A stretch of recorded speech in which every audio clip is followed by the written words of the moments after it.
बच्चों हम पढ़ रहे हैं चैप्टर 2 भारतीय अर्थव्यवस्था 1950 से 1990।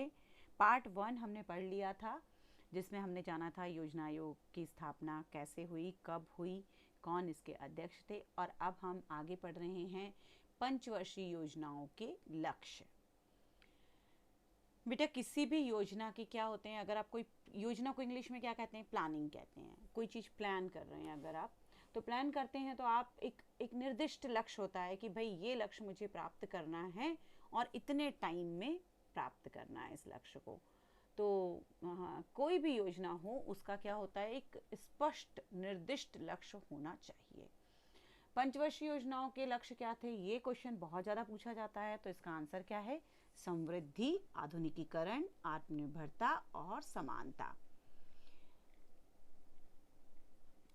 इसका अर्थ ये नहीं है कि प्रत्येक योजना में इन लक्ष्यों को एक समान महत्व दिया गया। ये जो हमने पंचवर्षीय योजनाओं के लक्ष्य निर्धारित किए, ज़रूरी नहीं है कि हम एक साथ ये चारों लक्ष्य प्राप्त करेंगे।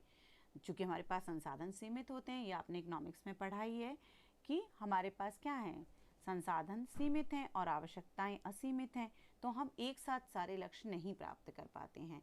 तो इसके लिए हमें क्या करना पड़ता है, वरीयता को देना पड़ता है कि भाई क्या चीज़ हमारे लिए ज़्यादा ज़रूरी है, किस चीज़ की ज़्यादा आवश्यकता है, जिसको हम कहते हैं प्रेफरेंस। तो प्रेफरेंस देने के कारण देने से हमारा काम थोड़ा सरल हो जाता है सीमित संसाधनों के साथ में काम करना। तो सीमित संसाधनों के कारण प्रत्येक योजना में ऐसे लक्ष्यों का चयन करना पड़ता है जिनको प्राथमिकता दी जानी है। हाँ, योजनाकारों को यह सुनिश्चित करना होता है कि जहाँ तक संभव हो चारों उद्देश्यों में कोई अंतर विरोध ना हो।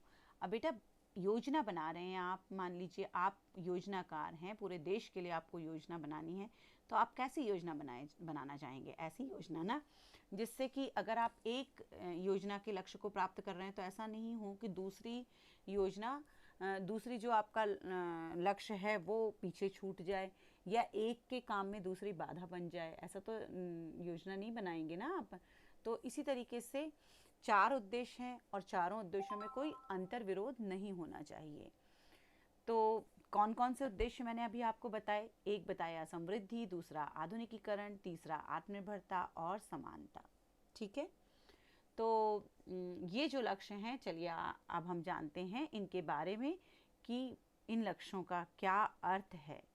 समृद्धि का अर्थ क्या होता है, किसी भी देश में वस्तु एवं सेवाओं के उत्पादन क्षमता में वृद्धि को हम क्या कहते हैं, समृद्धि कहते हैं। ठीक है, अगर उत्पादन क्षमता बढ़ेगी तो क्या होगा, इसका अभिप्राय उत्पादक पूंजी के अधिक भंडार या परिवहन, बैंकिंग आदि सहायक सेवाओं का विस्तार तथा उत्पादक पूंजी तथा सेवाओं की दक्षता में वृद्धि से है। अर्थशास्त्र की भाषा में आर्थिक समृद्धि का प्रमाणिक सूचक सकल घरेलू उत्पाद जीडीपी में निरंतर वृद्धि है। जीडीपी एक वर्ष की अवधि में एक देश में हुए सभी अंतिम वस्तुओं एवं सेवाओं के उत्पादन का बाजार मूल्य होता है। आपने ये अवधारणा कक्षा 10 में भी पढ़ी है। यदि जीडीपी को एक केक मान लिया जाए तो समृद्धि का अर्थ है इसके आकार में वृद्धि करना। यदि केक बड़ा होगा तो अधिक लोग इसका उपभोग कर पाएंगे। यदि भारतीय जनता को अधिक समृद्ध और विविधतापूर्ण जीवन यापन करना है तो पंचवर्षीय योजना के अनुसार वस्तु एवं सेवाओं का अधिक उत्पादन करना आवश्यक है। देश का सकल घरेलू उत्पाद देश की अर्थव्यवस्था के विभिन्न क्षेत्रकों से प्राप्त होता है। ये क्षेत्रक हैं कृषि क्षेत्रक, औद्योगिक क्षेत्रक और सेवा क्षेत्रक। इन क्षेत्रकों के योगदान से ही अर्थव्यवस्था का ढांचा तैयार होता है। कुछ देशों में सकल घरेलू उत्पाद की समृद्धि में कृषि का योगदान अधिक होता है तो कुछ में सेवा क्षेत्र का योगदान अधिक होता है। तो बेटा एक बात आपको समझनी होगी कि समृद्धि का क्या अर्थ है। जब हम समृद्धि बात करते हैं तो इसका अर्थ होता है कि देश के जो उत्पादन है उसमें वृद्धि हो, लोगों की आय में वृद्धि हो, जीडीपी में वृद्धि हो, इसे हम समृद्धि कहते हैं। अब देश में समृद्धि कैसे आएगी, देश में वस्तु एवं सेवाओं के उत्पादन क्षमता में अगर वृद्धि हो जाए, ज़्यादा से ज़्यादा प्रोडक्शन होने लगे चीज़ों का, तो फिर क्या हो जाएगा कि समृद्धि आ जाएगी, लोगों की आय बढ़ेगी, लोगों के उपभोग का स्तर बढ़ेगा और आय और उपभोग के स्तर का बढ़ना ही समृद्धि का सूचक माना जाता है। अब आय को हम कैसे पता करें कि आय बढ़ी है कि नहीं बढ़ी है देश में, तो इसके लिए हम क्या करते हैं, जीडीपी शब्द, जीडीपी इंग्लिश में और हिंदी में सकल घरेलू उत्पाद।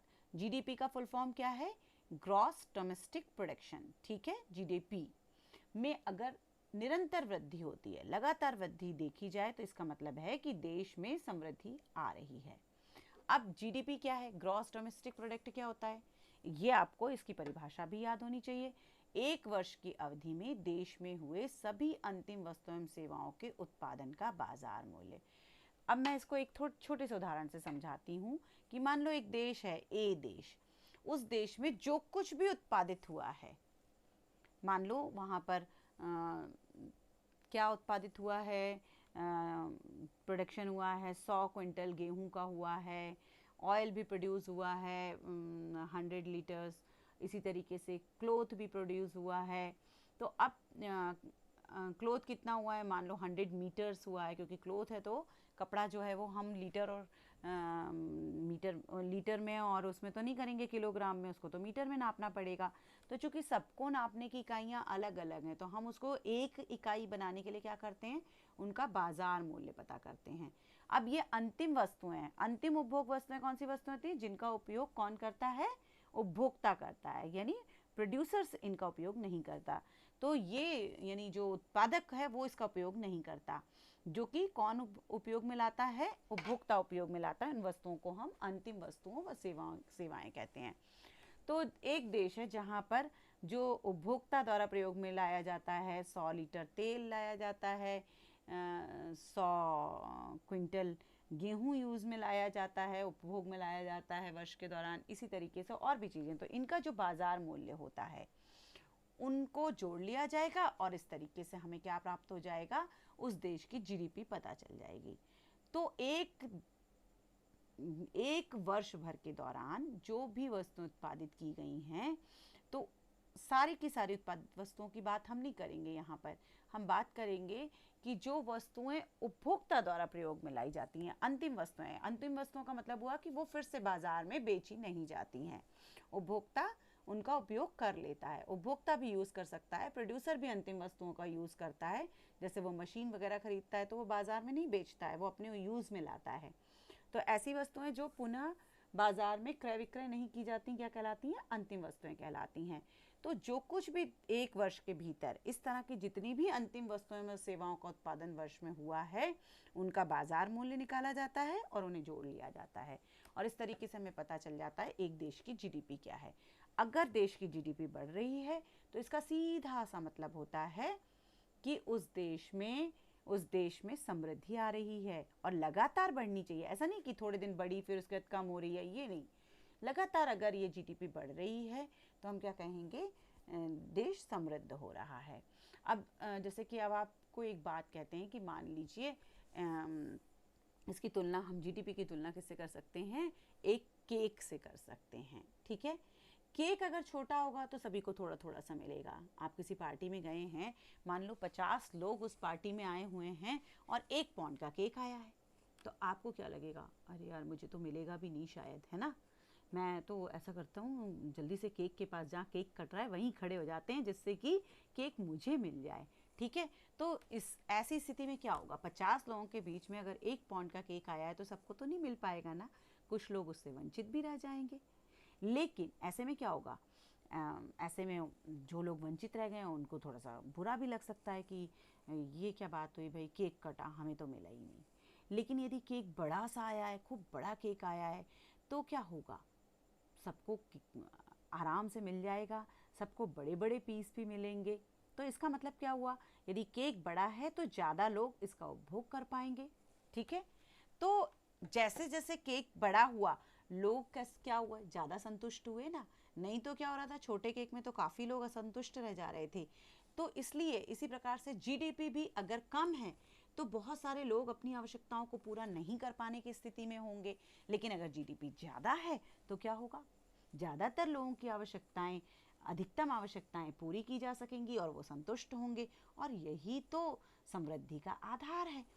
तो ये बात आपको समझ में आ गई कि यदि केक बढ़ा तो लोगों को ज़्यादा मिलेगा। इसी तरीके से यदि जीडीपी बढ़ी, जीडीपी कैसे बढ़ेगी? जब देश में उत्पादन बढ़ेगा, वस्तुओं व सेवाओं का उत्पादन जब बढ़ेगा तो लोग ज़्यादा से ज़्यादा चीज़ों का उपभोग कर पाएंगे और वो ज़्यादा से ज़्यादा संतुष्ट होंगे, और यही समृद्धि की निशानी है।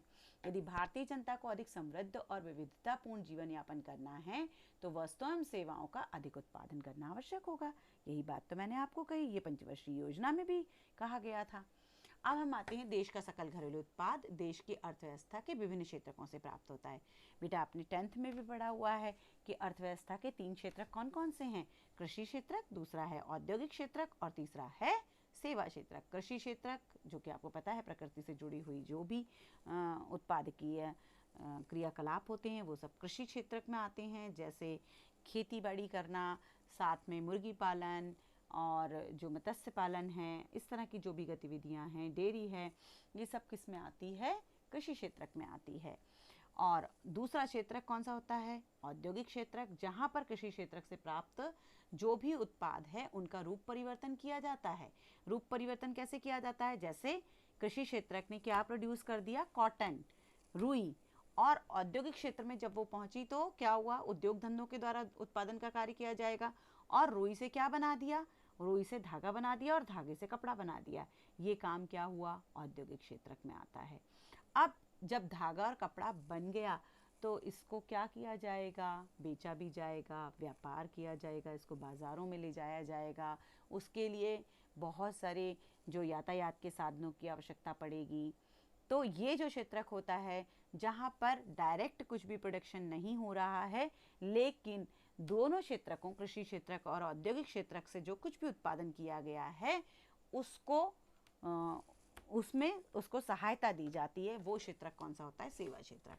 ये 3 क्षेत्रक अर्थव्यवस्था के क्षेत्र हैं। विभिन्न क्षेत्र कौन कौन से हैं अर्थव्यवस्था के? 3 क्षेत्र, कृषि क्षेत्र, औद्योगिक क्षेत्रक और सेवा क्षेत्रक।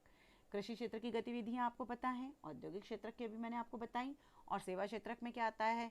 जैसे कि टीचर आपको पढ़ा रहा है तो वो सेवा क्षेत्रक में होता है। अब आप कहेंगे टीचर की क्या सेवा? टीचर तो आपसे फीस भी लेता है, और स्कूल से अगर स्कूल में है तो वो आपको क्या कर रहा है? आपको मतलब वो उस टीचर को स्कूल से सैलरी भी मिल रही है। तो आप कहेंगे ये कैसी सेवा? लेकिन बेटा इसको सेवा क्षेत्रक कहा जाता है। क्यों? क्योंकि ये बाकी 2 क्षेत्रकों को योगदान देता है। अब आप कहेंगे यार टीचर कौन सा योगदान देता है? बस आते हैं टीचर तो लेक्चर देते हैं, पढ़ा के चले जाते हैं, बोर्ड पे लिखते हैं, और कभी कभी तो केवल बातों में ही समझा के चले जाते हैं। इसमें क्या योगदान? तो इसमें योगदान ये है कि बेटा आप लोग पढ़ेंगे, जब टीचर पढ़ाएंगे, आप पढ़ेंगे तो आप देश के योग्य नागरिक बनेंगे। आप कोई ना कोई ज़रूर ही आगे बढ़कर उत्पादकीय गतिविधि करेंगे और जिससे जीडीपी में वृद्धि होगी। इसलिए उसका कार्य भी क्या है? सेवा क्षेत्रक में आता है और उत्पादकीय कार्य माना जाता है। इसी प्रकार से जैसे डॉक्टर है, डॉक्टर की सेवा भी सेवा क्षेत्रक में आती है। अब डॉक्टर ने क्या किया? डॉक्टर ने कोई प्रोडक्शन का काम तो नहीं किया, लेकिन लोगों को जब उसने स्वस्थ बनाया तो स्वस्थ लोगों ने क्या किया? प्रोडक्शन का काम किया, जिससे जीडीपी बढ़ती है। ठीक है। इसी प्रकार से बैंक है, बैंक ने क्या किया? सेवा, बैंकिंग है, बीमा है, ये सब क्या कर रहे हैं? किसान बैंक से लोन लेता है, और जब लोन लेता है तो वो उससे क्या कर सकता है? या कोई प्रोड्यूसर है वो क्या कर सकता है? लोन लेता है, और लोन लेकर के वो क्या कर रहा है? कोई भी उत्पादकीय जो अपना एक प्रोडक्शन यूनिट है वो डालेगा, उत्पादकीय इकाई डालेगा, और वहाँ प्रोडक्शन होगा, जिससे जीडीपी बढ़ेगी। तो ये सारे के सारे क्षेत्रक किस में आते हैं? सेवा क्षेत्रक में आते हैं। ये सारी की सारी सेवाएं, जिसमें परिवहन है और बैंकिंग है, बीमा है, डॉक्टर और चिकित्सक की सेवाएं। डॉक्टर चिकित्सक एक ही बात, टीचर की सेवाएं हैं, वकील की सेवाएं हैं, ये सब किस में जाती हैं? सेवा क्षेत्रक में जाती हैं।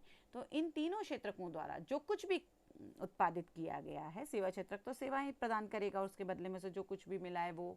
कृषि क्षेत्रक में किसान ने या जो मुर्गी पालन करने वाला है उसने जो कुछ भी प्रोड्यूस किया और उसके बदले में जो उसे पैसे मिले हैं। औद्योगिक क्षेत्रक में कोई भी उत्पादक जो कौन है?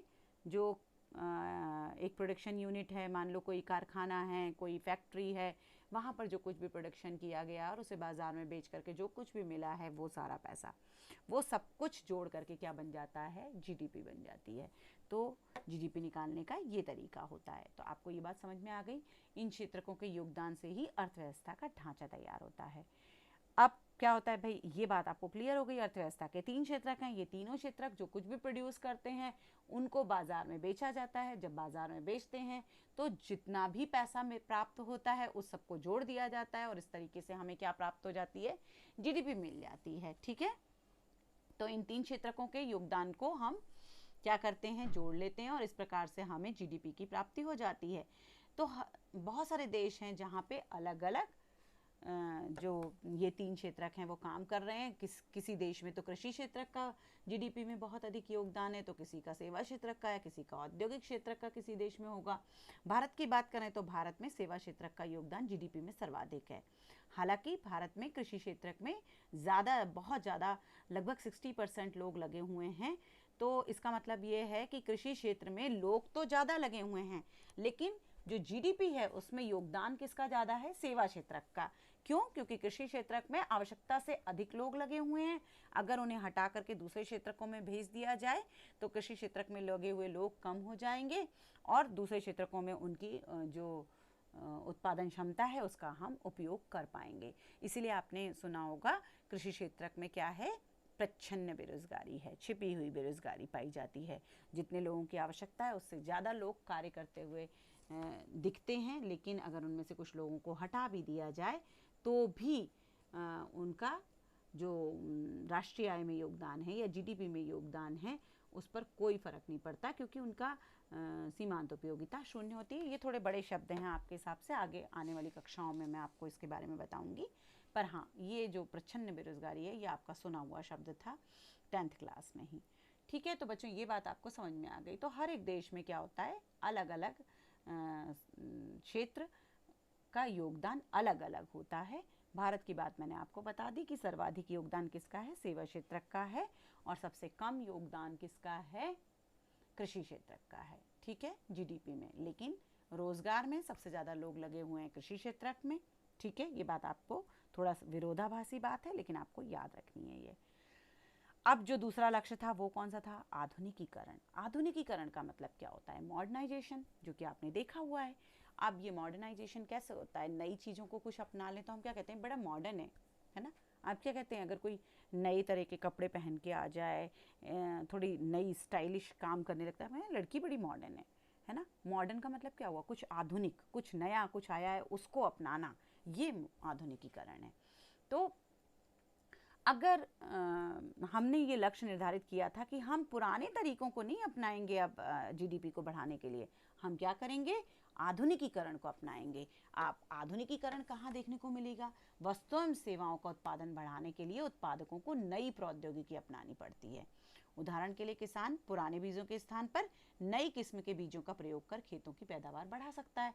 जैसा कि आपने पढ़ा हुआ है, HYV बीज होते हैं जो हरित क्रांति के समय हमारे देश में आए और उनके द्वारा पैदावार को बढ़ा पाना संभव होता है। तो ये क्या है, नई तरीके की कृषि की कोई नई तकनीक अपनाना। जैसे आजकल नई तकनीक क्या चली हुई है, पानी में खेती कर रहे हैं, पूरा मतलब पानी के पाइप होते हैं और उनके अंदर जितने भी मिनरल्स की ज़रूरत है वो सब कुछ आर्टिफिशियल उसमें डाल दिया जाता है उस पानी के पाइप में, और वो लगातार पानी फ्लो करता जाता है और ऊपर से पेड़ पौधे लगा दिए जाते हैं। तो मिट्टी की या ज़मीन की ज़रूरत भी नहीं पड़ रही। तो ये नया तरीका है। तो किसान क्या करें, कोई नया तरीका अपनाएं अपनी खेती के लिए। इसी प्रकार से कोई अगर प्रोडक्शन का काम चल रहा है तो आपने देखा है नई नई मशीनें आ रही हैं, नए नए तरीके से उत्पादन किया जा रहा है जिससे उत्पादन बढ़ रहा है।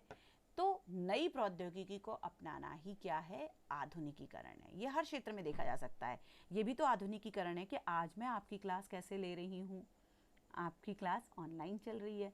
तो ये क्या चीज़ है, ये भी आपकी आधुनिकीकरण ही तो है। हर जगह आधुनिकीकरण को अपनाया जाएगा। ऐसा सरकार ने कब बोला, 1950 में बोला था कि जो भी कुछ नया आएगा वो अपनाया जाएगा और इस तरीके से हम तेजी से विकास करेंगे। इतना ही नहीं, देखिए आधुनिकीकरण केवल नवीन प्रौद्योगिकी के प्रयोग तक ही सीमित नहीं है, बल्कि इसका उद्देश्य सामाजिक दृष्टिकोण में परिवर्तन लाना है। जैसे ये स्वीकार करना होगा कि महिलाओं का अधिकार भी पुरुषों के समान होना चाहिए। परंपरागत समाज में नारी का कार्यक्षेत्र घर की सीमाओं तक सीमित मान लिया जाता था। आधुनिक समाज में नारी की प्रतिभाओं का घर से बाहर बैंकों, कारखानों, विद्यालयों आदि स्थानों पर प्रयोग किया जाता है। अब ये आधुनिकीकरण ऐसा नहीं है कि हम नई मशीनें अपना रहे हैं। मान लो एक घर है, वहाँ उसके जो मुखिया है उसने कहा भाई बिल्कुल मॉडर्न तरीके से सब कुछ होना चाहिए। क्या सब कुछ होना चाहिए? खाना भी बनेगा तो बिल्कुल मॉडर्न तरीके से, नई नई मशीनें अपनाई जाएंगी, उनके माध्यम से बच्चे भी पढ़ेंगे तो कंप्यूटर लैपटॉप से पढ़ेंगे बिल्कुल स्मार्ट तरीके से, वो सब कुछ कर दिया। लेकिन महिलाओं के बारे में उनकी सोच क्या है? पुरातनपंथी है। तो क्या वो पूरी तरह से आधुनिकीकरण को अपना पाए? नहीं। तो इसी तरीके से बात ये हुई कि ऐसा नहीं कि हम केवल इन सब प्रोडक्शन में ही आधुनिकीकरण को अपनाएंगे, बल्कि हम आधुनिकीकरण किस में लाएंगे? सोच में भी लाएंगे। जो कहाँ पर आएगी? जो सामाजिक दृष्टिकोण है, समाज की जो देखने का नज़रिया है, वो बदलना चाहिए। जैसा कि पुरातनपंथी सोच क्या कहती है कि महिलाओं को तो घर में रहना चाहिए और बस घर के कामकाज करने चाहिए, बच्चे बच्चे पाल देने चाहिए और बाहर नहीं जाना चाहिए। ठीक है, लेकिन आज के टाइम में हम क्या देख रहे हैं? आधुनिक समय में हम क्या देख रहे हैं? महिलाएं न सिर्फ देश में बल्कि विदेशों में भी नाम कमा रही हैं। केवल घर में रह करके वो काम नहीं कर रही, बल्कि वो कहाँ काम कर रही हैं? बैंकों में, कारखानों में, विद्यालयों में, और इवन अब तो अंतरिक्ष में भी हैं। तो वो जो सोच है, सबसे पहली चीज़ सोच का बदलाव लाना, जैसे सामाजिक दृष्टिकोण में परिवर्तन लाना, ये आधुनिकीकरण का लक्ष्य भी उस समय रखा गया। अब इन लक्ष्यों को प्राप्त आपने देखा है कैसे किया गया? आप ध्यान दीजिएगा, इसलिए समय समय पर विज्ञापन आते रहते हैं, टीवी पे चलते हैं कि मतलब सोच में बदलाव आना चाहिए। इस तरीके के खासकर दूरदर्शन पर आपने इस तरह के विज्ञापन ज़्यादातर देखे होंगे, क्योंकि उनका उद्देश्य केवल आपका मनोरंजन करना नहीं है, उनका उद्देश्य उस सामाजिक दृष्टिकोण में परिवर्तन लाना है जो महिलाओं को पीछे ले जा रहा है, या जो पुरातनपंथी सोच है उससे बाहर निकालने की कोशिश करना भी उनका उद्देश्य है। इसलिए वो क्या करते हैं? इस तरह के विज्ञापन आते हैं और आप हर जगह देखते हैं। आज की महिला की तुलना अगर आप 50 साल पहले वाली किसी औरत से करें तो आपको अपने आप ही आधुनिकीकरण का प्रभाव दिखने लगेगा। पहले वाली औरतें तो बिल्कुल घूंघट में रहती थीं, बाहर भी नहीं निकलती थीं। उनका कार्य क्षेत्र कितना था? अपना कमरा और अपने कमरे से निकल करके किचन, बस इसके आगे कहीं नहीं। पर आज बहुत कम, रेयर कुछ घर ऐसे हैं जहाँ पर इस तरह का कल्चर होगा। अदरवाइज़ लोगों की सामाजिक दृष्टिकोण में बदलाव आया है। पिता खुद चाहते हैं कि उनकी बेटियाँ पढ़ें लिखें, अपने पाँव पर खड़ी हो जाएं, और इस तरह से आधुनिकीकरण लाने का प्रयास किस में किया गया? जो हमारे योजना आयोग ने जो लक्ष्य निर्धारित किए थे पंचवर्षीय योजना के, उसमें ये लक्ष्य भी इसीलिए शामिल किया गया था। तो बच्चों, ये दोनों लक्ष्य आपको मेरे ख्याल से बेहतर तरीके से समझ में आ गए हैं कि आधुनिकीकरण और समृद्धि, ये दो लक्ष्य क्या थे। और आगे के जो पार्ट है उसमें हम पढ़ेंगे कि बाकी के दो लक्ष्य क्या थे और किस तरीके से इन्हें प्राप्त करने के लिए प्रयास किया गया पंचवर्षीय योजनाओं के माध्यम से। क्योंकि आपको ध्यान है ना, हमारे चैप्टर का नाम ही है भारतीय अर्थव्यवस्था 1950 से 1990। उम्मीद है आपको ये चैप्टर समझ में आया होगा, इतना पार्ट समझ में आया होगा। अगर कहीं भी कोई कन्फ्यूज़न है, अगर आपको समझने में कोई दिक्कत हो रही है तो आप मुझे कमेंट कर सकते हैं, और उस कमेंट का जवाब देने की मैं पूरी कोशिश करूँगी। और हाँ, पढ़ते रहिए, बने रहिए मेरे साथ, क्योंकि आगे भी हम लाते रहेंगे सीधी सरल भाषा में अर्थशास्त्र जैसा कठिन विषय, जो कि कुछ लोग कहते हैं ना कठिन विषय है, तो वो कठिन नहीं है। अगर आप इसको आराम से एक एक शब्द को ठीक से पढ़ेंगे तो बिल्कुल कठिन नहीं है, बिल्कुल कहानी जैसी चलती है और आपको मज़ा भी आएगा। तो बने रहिएगा आगे भी मेरे साथ, और वीडियो देखने के लिए बहुत बहुत धन्यवाद। अगर आपको ये वीडियो पसंद आया है तो, और आप चाहते हैं कि आगे भी इसी तरह के वीडियो मैं बनाती रहूं, तो चैनल को सब्सक्राइब कीजिए। अपने फ्रेंड्स जो कि 11th क्लास के बच्चे हैं, राजस्थान बोर्ड में अगर पढ़ रहे हैं और 11th क्लास में पढ़ रहे हैं, तो उनके साथ शेयर कीजिए। और कोई बच्चा जो कि पढ़ रहा है CBSE में, तो उसको ये शेयर कीजिए 12th क्लास के बच्चे को, क्योंकि 12th CBSE में सेम चैप्टर ये डाला गया है, NCERT की ये बुक है। और थोड़ा सा अंतर ये है कि 11th राजस्थान बोर्ड के बच्चे इसको पढ़ते हैं और 12th CBSE बोर्ड के बच्चे इसको पढ़ते हैं। वीडियो देखने के लिए बहुत बहुत थैंक यू।